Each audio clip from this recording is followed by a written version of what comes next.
ನಿಮ್ಮನ್ನು ಈ ಪರಿಸ್ಥಿತಿಯಲ್ಲಿ ಅವರು ನೋಡ್ಕೊಳ್ತಾ ಇದ್ದಾರೆ ಅಂತ ಜಾಗ್ರತೆ ಮಾಡ್ಕೊಳ್ಳಿ. ಯಾವ ಪರಿಸ್ಥಿತಿ?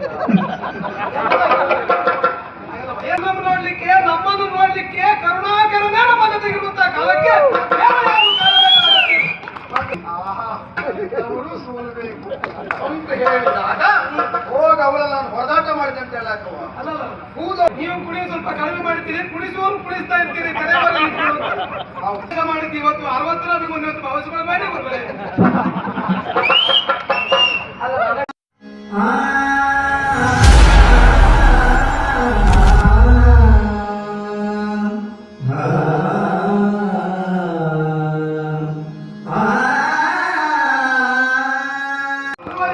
ಅಭಿಮನ್ಯು ಸಾವಧಾನ ಸಾವಧಾನ, ಗಡಿಬಿಡಿ ಮಾಡಬೇಡ.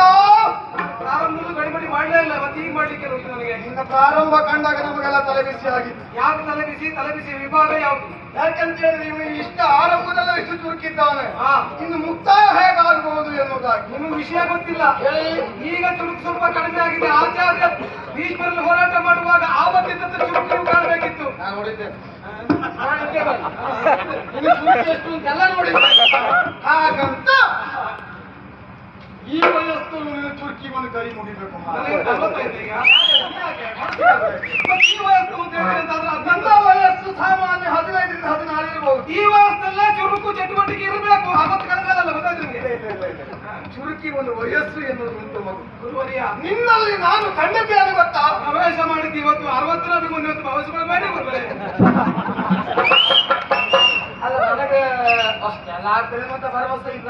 ಅಲ್ಲ, ನನಗೆ ಕಾಡ್ಬೇಕು ಅಂತ ವಿಶ್ವಾಸ ಇಲ್ಲ. ಇರ್ಲಿ, ಒಳ್ಳೆ. ಯಾಕೆ ಇರುವಷ್ಟು ಹೊತ್ತು ಏನನ್ನ ಮಾಡಬೇಕು ಅಷ್ಟನ್ನ ಪ್ರಾಮಾಣಿಕವಾಗಿ ಮಾಡಿಕೊಂಡಿರ್ಬೇಕೆಂಬ ಅವಶ್ಯ ಇರೋದು. ಆಗಲಿ, ನಿನ್ನ ಪ್ರಾಮಾಣಿಕ ತನಕ್ಕೆ ತಕ್ಕ ಬೆಲೆ ಸಿಗಲಿ ಅಂತಾಗಿ ನಾನು ಭಗವಂತನಲ್ಲಿ ಕೇಳಿಕೊಳ್ತೇನೆ. ನನಗೆ ಇತ್ತೀಚೆಗೆ ನಿಮ್ಮ ಗುಣ ಗೊತ್ತಾಗಿದೆ. ಹೌದು, ನೀವು ಕುಡಿಯೋ ಸ್ವಲ್ಪ ಕಡಿಮೆ ಮಾಡಿದ್ದೀರಿ, ಕುಡಿಸುವವರು ಕುಡಿಸ್ತಾ ಇರ್ತೀರಿ. ಯಾಕೆ ಎಲ್ಲವರೂ ಕುಡಿತಾ ಹೋದ್ರೆ ಕಷ್ಟ ಆಗ್ತದೆ. ಇದನ್ನು ಕೆಲವು ವರ್ಷ ಮೊದಲು ನೀವು ಅರ್ಥ ಮಾಡ್ಕೊಳ್ಬೇಕಿತ್ತು, ಈಗಲ್ಲ. ಇಲ್ಲ, ಯಾಕಂದ್ರೆ ನೀವು ಅಷ್ಟೊಂದು ತಯಾರಾಗಿರ್ಲಿಲ್ಲಲ್ಲ. ನಾನಲ್ಲ, ನೀನು. ಅದಕ್ಕೆ ನಾನು ಅಂತ ಹೇಳ್ತೇನೆ. ಹೌದು, ನನ್ನ ವಯಸ್ಸು ಮತ್ತೆ ಆಲೋಚನೆ ಮಾಡು. ನಿನ್ನಪ್ಪನ ವಯಸ್ಸು ನನ್ನ ಮಗ ಅಶ್ವತ್ಥಾಮನ ವಯಸ್ಸು ಸಮಾನವಾದದ್ದು ಗೊತ್ತಿದೆ ಎಂಬುದು ಈಗ ನೀ ತಯಾರಾಗ್ತಾ ಇದ್ದೇವೆ. ಅಭಿಮನ್ಯು ಏನು ಕೆಟ್ಟ ಗುಂಡದಿಂದ ಊರ್ಧಮುಖವಾಗಿ ಉರಿಯುವ ಅಗ್ನಿ. ನೀವೊಬ್ಬನೇ ಅಲ್ವಾ? ನಿನ್ನಲ್ಲಿ ಹಲವರನ್ನು ನಾನು ಕಂಡಿದ್ದೇನೆ.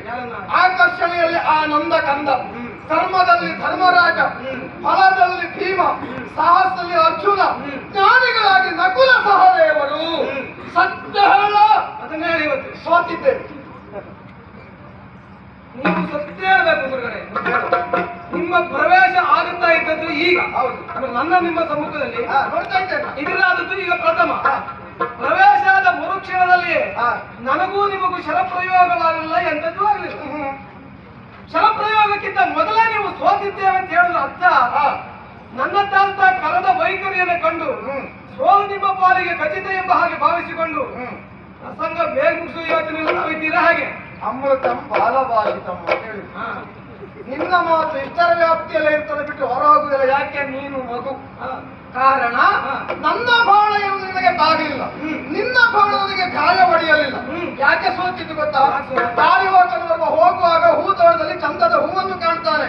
ಅಯ್ಯೋ, ನಾ ಸೋತಿದ್ದೇನೆ ಅಂತ ಹೇಳ್ತಾನೆ. ಇಂಪಾದ ಹಾಡುಗಾರನ ಹಾಡಿಗೆ ಒಬ್ಬ ಹೇಳ್ತಾನೆ, ಆಹಾ ಎಂತ ರಾಗ, ಎಂತ ಹಾಡು, ನಾನು ಸೋತೆ. ಪಾರಿಚೋನ ಕೈ ಚಾಡಿಗೆ ಮರುಳಾಗಿ ಆಹಾ ಅವರು ಸೋಲ್ಬೇಕು ಅಂತ ಹೇಳಿದಾಗ ಹೋಗ ಅವಳ ನಾನು ಹೊರದಾಟ ಮಾಡಿದೆ ಅಂತ ಹೇಳಕ್ಕವ. ಹೂದೋಟದ ಹೂವಿನಲ್ಲಿ ಯುದ್ಧ ಮಾಡ್ತೇವೆ ಅಂತ ಹೇಳಕ್ಕವ. ಭಾವಾರ್ಥ ಬೇರೆ, ಧ್ವನ್ಯಾರ್ಥ ಬೇರೆ ಮಗು, ಗೊತ್ತಿದೆ. ಹಾಗಿರುವಾಗ ಮಾನಸಿಕವಾಗಿ ನಿನ್ನ ಸ್ಥೈರ್ಯಕ್ಕೆ, ನಿನ್ನ ಧೈರ್ಯಕ್ಕೆ ನಾವು ಸೋತಿದ್ದೇವೆ ವಿನಃ ಯುದ್ಧದಲ್ಲಿ ಸೋತಿದ್ದಲ್ಲ.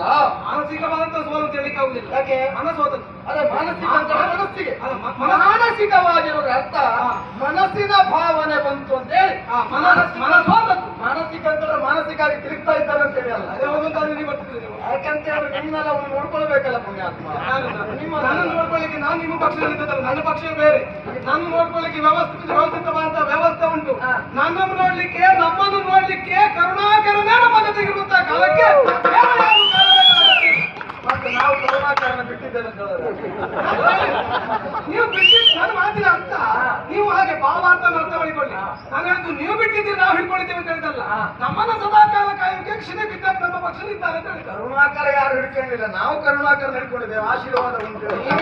ನೀವು ಕೆಲವು ವರ್ಷ ಈ ಕ್ಷೇತ್ರ ಇರಬೇಕು ನಾನು ಆ ಕೆಲಸ ಮೊದಲು ಮಾಡಬೇಕು. ಅದು ನೀ ಹೇಳಿ ನಾ ಕಲಿಬೇಕಾಗ್ತಿಲ್ಲ. ಬರುವಾಗಲೇ ಆಲೋಚನೆ ಮಾಡಿದ್ದೇನೆ. ಯಾಕೆ ಯಾಕೆ? ಒಂದು ಕಾಲದಲ್ಲಿ ಉಣ್ಣುವ ಅನ್ನಕ್ಕೂ ಗತಿ ಇಲ್ಲದಿರುವಂತಹ ಸಂದರ್ಭ ಗುರುದ್ರೋಣರಿಗೆ ಮಗನಿಗೆ ಹಾಲು ಕುಡಿಸುವ ಸಾಮರ್ಥ್ಯ ಇರಲಿಲ್ಲ. ಕುಡುವುದಕ್ಕೆ ತುಂಡು ಬಟ್ಟೆಗೂ ಗತಿ ಇರಲಿಲ್ಲ.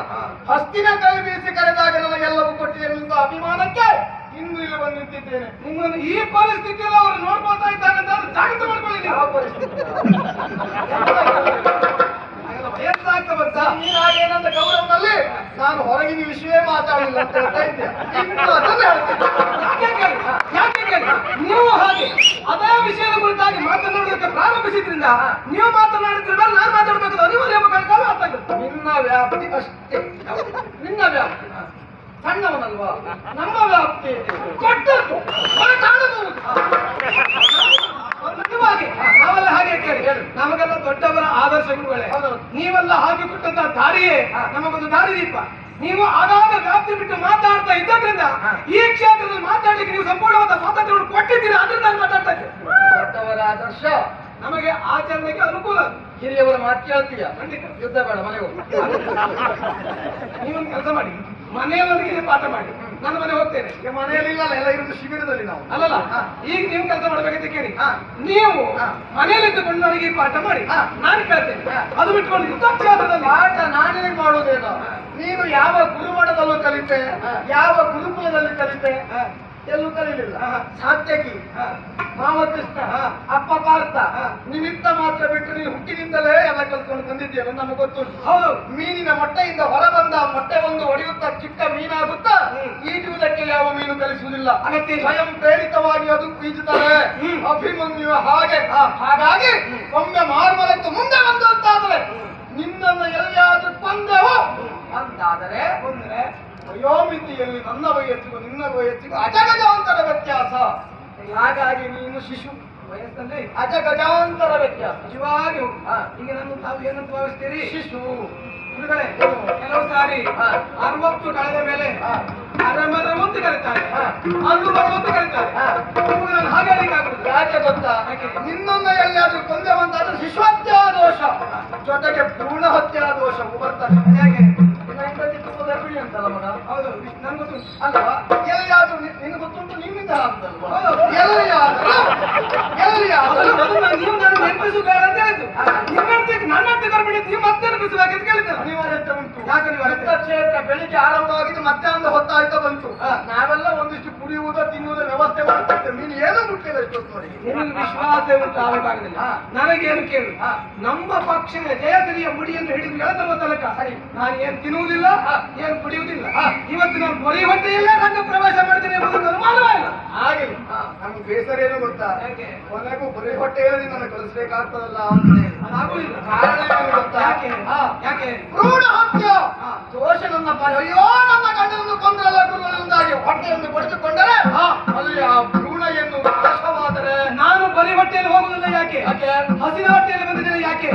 ಜಯಸಿರಿ ಎಂಬಂತ ಆ ಹಸಿವನ್ನ ನಿವಾರಿಸಿಕೊಳ್ಳಬೇಕಲ್ಲ, ಆ ಜಯಸಿರಿ ಎಂಬಂತ ಆಹಾರವನ್ನು ಹೊಟ್ಟೆ ತುಂಬಾ ತುಂಬಿಸಿಕೊಳ್ಳೋಕೆ ಬೇಕಾಗಿ ನಾನು ಬರೀ ಹೊಟ್ಟೆಯಲ್ಲಿ ಬಂದದ್ದು. ಇನ್ನು ಬರೀ ಹೊಟ್ಟೆಗೆ ನಾನು ಹೊಟ್ಟೆ ತುಂಬಿಸ್ತೇನೆ. ಈಗ ಯುದ್ಧ ಬೇಡ.